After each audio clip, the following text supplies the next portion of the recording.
Hello everyone, and thanks very much for joining me. I'm Dean the Vaping Biker, finally back with some more content. So today I had to recoil the MkII tank that I'm testing at the moment, and I thought, well, it would be a prime opportunity to show you something else. So this isn't a review about the tank, this is a review about the coiling machine that I've been using to get this together. Now, Grey Hayes in the UK sent this to me ages ago, and excuse me, I have tried doing a review on this product a few times, but thanks very much to my camera being rubbish at macro and trying to use the phone and do all sorts of things to get a real close-up kind of image about what's going on so I can really show you it. I've kind of failed a lot. So what I've decided to do today is not strive quite for that perfection, but to give you an idea of not only what the product does, how to use it, and also the results that you get from it.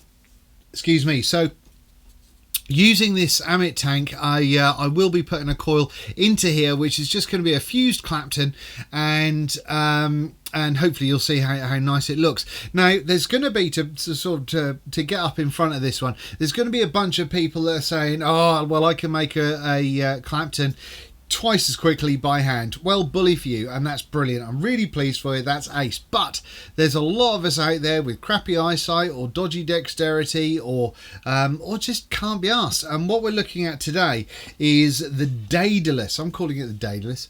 The Daedalus little machine. This is the drill section to it, and you also do get a kind of a spooling thing and all that kind of guff as well, which I'll talk to you about shortly. But what this means to me, because of the amount of coils that I make, I can make pretty much perfect coils every time with no effort. Once you've set it up, you get it away and away you go.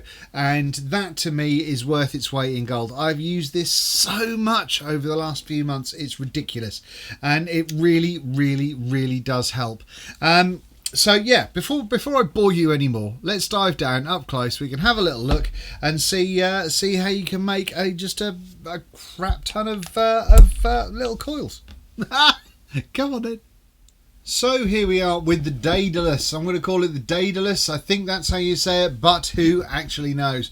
That tells you everything that's in the box. I've taken all that out already, and here is actually a really good YouTube link, which I'll put a couple of other links to as well down in the description to show you how people are using this. But yeah, nothing overly exciting going on with the box, apart from me hitting the microphone just then. To be an artisan of vaping, how exciting. Daedalus on that side, logo on that side, logo on the end there, and that's it when it comes to the box. However, what do you get? Alright, so we've got the drill section. Now with this, you've got a speed control going on here, and you've got a directional control going on here. So if we click that forward and turn it on, you can see that it's rotating anti-clockwise. And if we turn it the other way and turn it on, it's rotating clockwise as you're looking at it. Nice little drill. It seems to be pretty quiet, to be fair. If I have that running full beans there, I think we can tell, you can still hear me talking over that, I imagine. So yeah, I don't think it's too loud a drill at all, which I think is rather good. Let me just turn the brightness up a little bit so we can see these dark things. The logo on it, I can't really make out head and tail on that one, but it looks cool. Avid artisan going on there. Well, you do have on the bottom, this has got a sort of a rubberized finish as well, which is rather nice and stops it sliding around everywhere. 2 batteries go on the inside there, like so, wired in series, and the battery life on this drill is absolutely superb. Now, the only issue that I've had with this is that the whole chuck has come off its spindle once, but I did manage to get that on and give it some beans. But should that happen again, I was going to put a little bit of Loctite on it, but it's not something that I've had. The only other issue is when you put your wire in it, you do kind of have to use 2 fingers or 2 hands to be able to do it up nice and tight. But otherwise, I've not had any issues with that at all. And like I say, it's a nice, quiet, flat drill. Now, the reason it's nice and flat there is because it runs in conjunction with this, which is your spooler.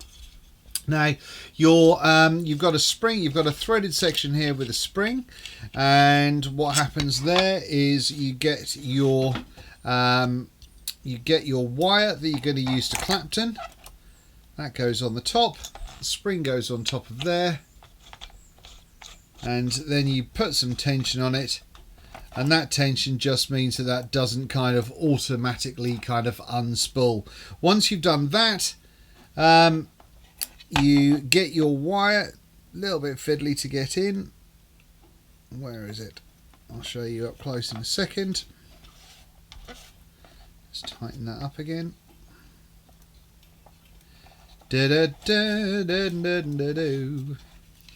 Okay, so what I've got now is I've got my spooling wire coming through that top hole, and how this works is that will go into that little groove that's cut into that little brass section.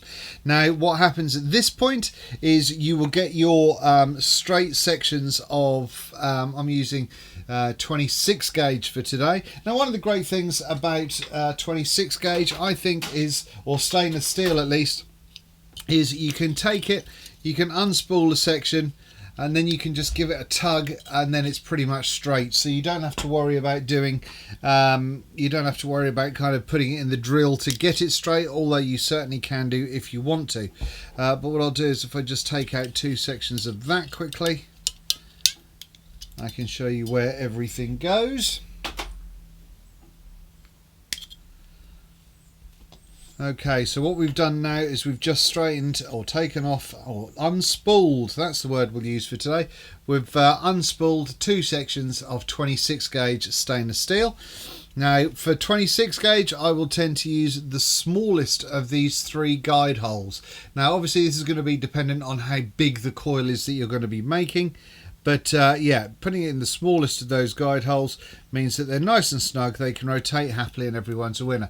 Now you'll see underneath there that the wire goes through the inside, and there is a hole coming out of the back just here, which we do want to try and guide these wires into. So let me just get these little puppies in here. This is one of the fiddliest bits of the whole thing, I think, which is pretty darn good. There we go. So that's those in. So we've got those fed all the way through.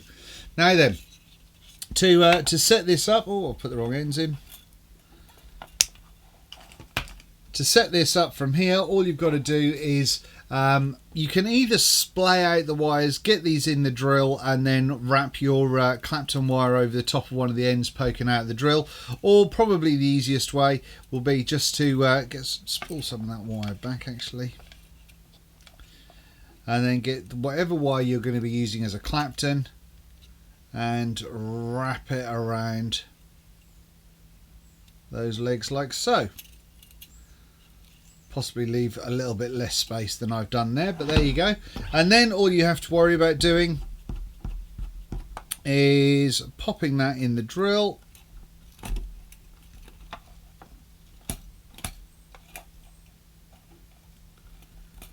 trying to get it nice and central as much as you can.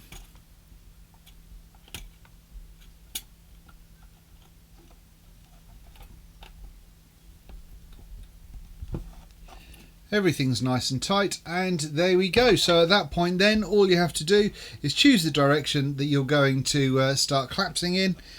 Make sure there's nothing overly bent, and then with the controller on the other side, which is kind of like a potentiometer, all we then have to worry about doing is just turning it on. So let's have a little crack on that.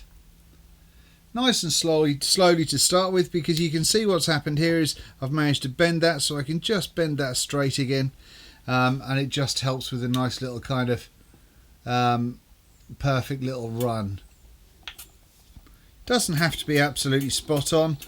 I've actually put them on in the drill in slightly the wrong place there, so what I can do now is just undo that a touch. I'm going to shorten these wires because they are a little bit too long. Off you come. Pop that back in the drill.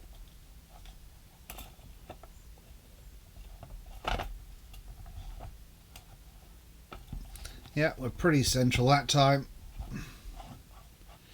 So now just taking it nice and slowly. Get a little bit of movement in there. I'm going to add a little bit of tension onto that clapton wire. And the tighter this is here, the tighter your wrap is going to be there. So now I'm just going to pay attention to what's going on.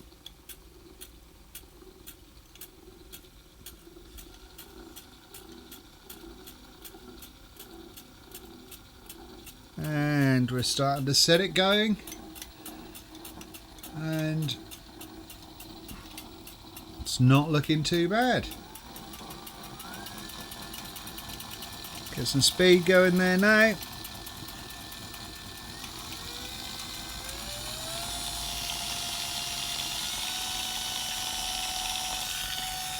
What you do have here, hopefully you can still hear me, what you do have here is a little viewing window so you can make sure that you can see exactly how much wire you've got left before it all spills out, which makes life nice and easy.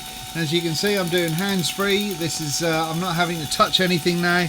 This is whizzing away quite the thing by itself, which just makes life so easy. It really does. But this is obviously real time. I'm recording the vocal at the same time as I'm doing it, which is why it sounds a little bit messy. But I wanted to show you how quickly that you can get a decent little clapton going without too much hassle. And it is really quick. Let me move the camera there. You can see that we're down to one wire there. So I'm going to slow that down and turn it off. Now, I can give that a little bit of a pull. Cut the clapton wire. I've really got to change my wire cutters. Now then, while we're still in the drill here, you can see that there is a little bit of a twist in the wire there. I don't think if I zoom in it's going to do much good to help you, but we'll give it a go. There is a little bit of a twist in the wire there, so the way to get past that is just to hold onto the ends with a pair of pliers. Flick the direction switch from the 1 to the 2, and then really slowly just give it a little bend in the opposite direction. Giving it a little bit of tension that way as well. And what we'll do is just give it a little bit of a bend back. And we are not far now. Any other little kind of wobbles and stuff that are going on there, I'm generally happy to take out by hand. But no, all in all, that is a super easy way to make your clapton. Now then, I'm going to show you some other bits of footage that I've also recorded to help you see that, as well as how I'll then go on to flatten this, because I do like my flattened claptons. To flatten claptons in the past, what I've done is I've used a big old bit of steel and, oops, big old bit of steel and a big hammer. I've just laid this on the outside smooth section of the steel and I've hammered it all the way through, which is both laborious and an absolute pain in the arse to do. So now I'm using a pasta machine and it's working much better. Hopefully I can give you some indication about how that happens after I've recorded this.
Anyway, now that's how you use it, just to build a straightforward clapton, which is nice and easy. So what else do we have in the spares and in the bag here? Let me show you what else we've got to go on. Now, we've got some spinners. We've got a spare spring. And we've got these. We've got a spare nut in case you lose that bad boy. And we have these. We've got the spare wire guide. And these little chappies. Now these you'll see have got 28. And this one is 26. If we get in focus. Are we going to get in focus? Come on. There we go. That one says 26. Now the reason we have these is because on the ends there you'll see that there's a sort of a slot going on. Now that slot is there to help keep the wires together when you're making aliens and such. So I mean, obviously I've used this as a clapton now, but the 2 bits of wire, we're gonna focus again. The 2 or 3 bits of wire would go through there, and then that would lead in front of what's going on with the drill. So it would keep your 2 or 3 layers of 26 gauge nice and flush, so you don't have to use things like paper clips or masking tape or any of that sort of jazz. So all in all, it just makes things nice and simple. I will leave links down below to videos that show that going on. Now you've got these spinners here because you do also get a G clamp with the system, and so you can pop this. And also I found that if you're using, if you're just doing regular claptons and you want to make a really nice long length of it, you clamp that onto your table, you pop your spinner onto there. One really long loop of 26 gauge means obviously you'll have still to have two ends of 26 gauge going into your drill, but you can have a really nice long length without it wobbling about all over the place, because the other side will be sort of looped through these nice kind of ball bearing spinners here, which are an absolute godsend. But like I say, I will show some links down below of people making aliens and stuff with this as well. I've not mastered it yet. It does take just a little bit of time and effort to do that. Now then, these are some of the coils that I've just sort of knocked up this morning. And all in all, I think they're pretty damn tidy. I mean, unfortunately, my camera is rubbish at doing macro shots, but hopefully the thumbnail kind of gave you some indication. They're nice and simple. And what I'm going to try and do is I'm going to try and mould in some more footage of me making coil for the Amit. Is it Amit? Amit tank that I needed to change out this morning. So hopefully I can put some different bits of footage together so you can see this in action, how it works, and maybe a little bit better definition on the coils themselves where things aren't going out of focus every 2 seconds. Anyway, let's carry on and see what we can do. Right, so I'm not sure how I've edited all that together, purely because I've taken various different bits of footage, and I'm going to kind of show you the best that I can dig out of that footage to hopefully get you to be able to see how effective this Daedalus is to making a really strong quality fused clapton. Now obviously you can do single core claptons as well, you can do triple core, you can do all, whatever you fancy really. It's just, yes, you can buy a drill separately. Yes, you can buy, you can kind of make them up by hand separately and all that sort of stuff. But it's just a pain in the dick. It really is. And I get so angry when I'm making claptons by hand, and then it kind of goes over itself and you have to back it all out, and then you go forward and back and forth, and I'll lose concentration halfway through, and the tension won't be the same all the way. Just, there are so many variables when you make a clapton, and I've got massive respect to everybody that makes claptons by hand and just gets on with it and gets it done. That's fantastic. However, this product is for people like me that are either just a bit lazy, or their mind wanders, or you want great results every time for pretty much very little effort. Now, as I said earlier on, I will be putting some links down in the description about how people are using the sort of the 26 and the 28 gauge little jobbies that I showed you in the up close to be able to make aliens and all that sort of stuff. Although that's not quite as easy as you would think. So it's still a bit of an art form getting on with that one. So certainly something that I'm still working at when I can be bothered, but for the main thing for me, to make coils that look just nice and tidy, that are flattened. I'm using, oh, by the way, I've been looking for kind of like a pasta machine for ages with stainless wheels that I could flatten my coils with, and I stole that one off the mother-in-law, which is marvellous. But it helps so much. But otherwise, you know, I was knocking crap out of them, because the reason I flatten them is because I think they look nicer. But I also think they coil nicer, you know. You get, because the two wires are running side by side the whole time. Having that kind of flattened aspect gives you a little bit more, tiny bit more surface coverage, but it looks, it works for me. What can I say? The best thing is with anything like claptons and stuff is to try them and see what works for you. So I got it in this Amit tank in the end. It came out at 0.26 once it had calmed itself down. Obviously stainless kind of takes a little while to sort itself out when it comes to the ohm reading once you've heated it, but 44.4 watts.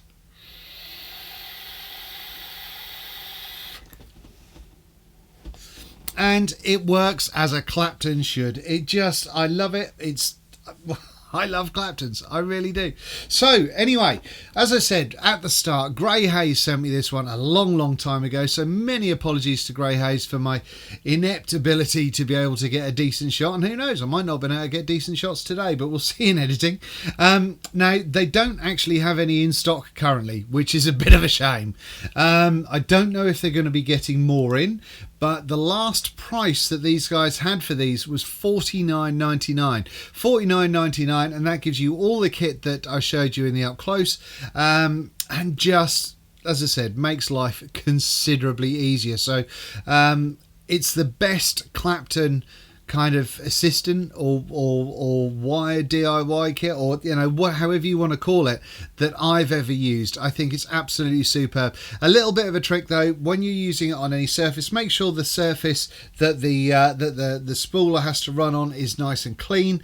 I use, on my crappy old desk here, I just put a little bit of furniture polish over the top of it to make sure it's nice and smooth and clean and static free, and that way it'll run on like a good one, and you'll be able to get massive lengths of wire that'll keep you going for a fair few recoils, and everyone's a winner. But I think that's about it, ladies and gentlemen. I think it's a brilliant piece of kit. I think it works really well. It certainly helps me when I have days where the old dexterity isn't very good, but more importantly when I can't be asked to sit there with a drill and trying to keep tension right and doing all that sort of stuff. It just does it for you, and you get brilliant results. And that's it. Thank you very much for joining me. I'm Dean the Vaping Biker. Hopefully everything worked out okay in the up close, and I will see you on the next one, where we're going to be reviewing the Inikin little chroma mod. Right, thanks very much for joining me. Catch you later. Have it large!